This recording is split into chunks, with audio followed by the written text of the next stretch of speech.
রাধে রাধে বন্ধুরা, আজকে সারাদিন অনেক কিছু করেছি, অনেক কিছু। আর কি কি করলাম সেটাই তোমাদের সঙ্গে আজকে শেয়ার করব এই 3 মিনিটে, ঠিক আছে? তো চলো, আজকে আমি সকালবেলা উঠেই জমিতে চলে আসছি জমি দেখার জন্য। আর প্রথমেই দেখে নাও আমাদের করমচা গাছে কত সুন্দর করমচা গাছে ফুল ফুটেছে।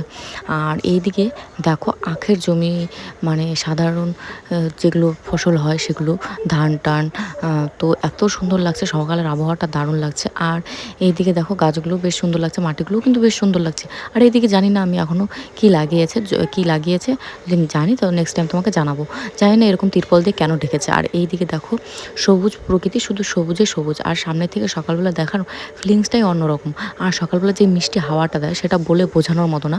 মানে সেই হাওয়াটা যদি গায়ে লাগে সত্যি মানে মনটা একদম ফুরফুরে হয়ে যায়। আর ঠিক সেরকমই আমার মনটা ফুরফুরে হয়ে যায়। আর আমি বলতেই আছি যে কত ভালো লাগছে, কত ভালো লাগছে। বলতে বলতে তো আমি বাড়ি চলে আসলাম।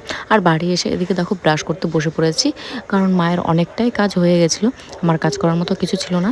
তো আর এইদিকে প্রচণ্ড মেঘ করেছে, প্রচণ্ড পরিমাণে মেঘ করেছে।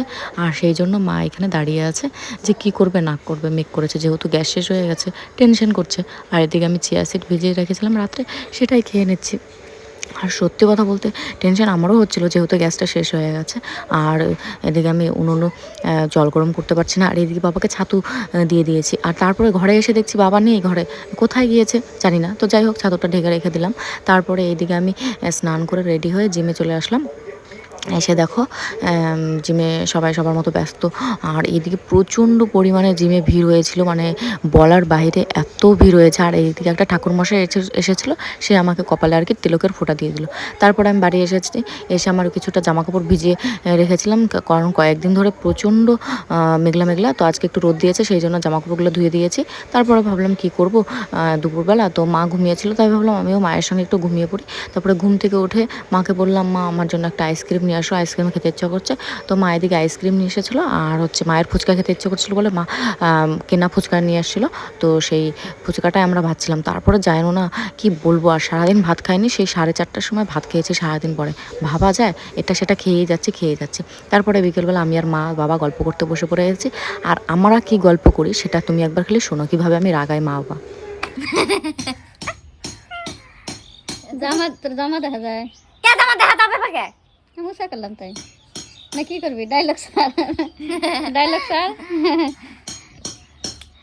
Dialogue dialogue dialogue dialogue dialogue dialogue আমার মা ডায়লগ সাথে গেছে। ডায়লগ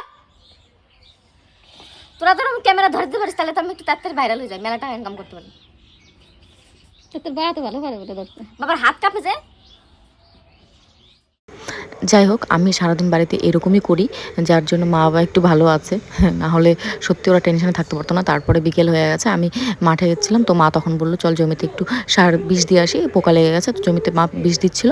আর এদিকে দেখো কত সুন্দর সুন্দর শাক হয়েছে, পাট শাক, লাল ডাঁটা শাক। তারপরে রাত্রেবেলা যেহেতু বললাম আমি ফুচকা মা নিয়ে এসেছে, তো সেই মাটা ফুচকা ভেজেছে।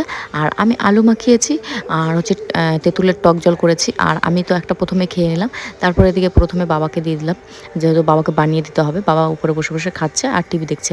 আর এদিকে মা খাচ্ছে, মা খেতে গিয়ে দেখো ফেলেই দিয়েছে। তারপরে এদিকে আমি বসে পড়েছি খেতে। তো যাই হোক, ভিডিওটা আর বেশি দূর টানছি না। ভিডিওটা কেমন লাগলো অবশ্যই জানাবে। আর like, comment, share, follow, subscribe করতে একদম ভুলো না।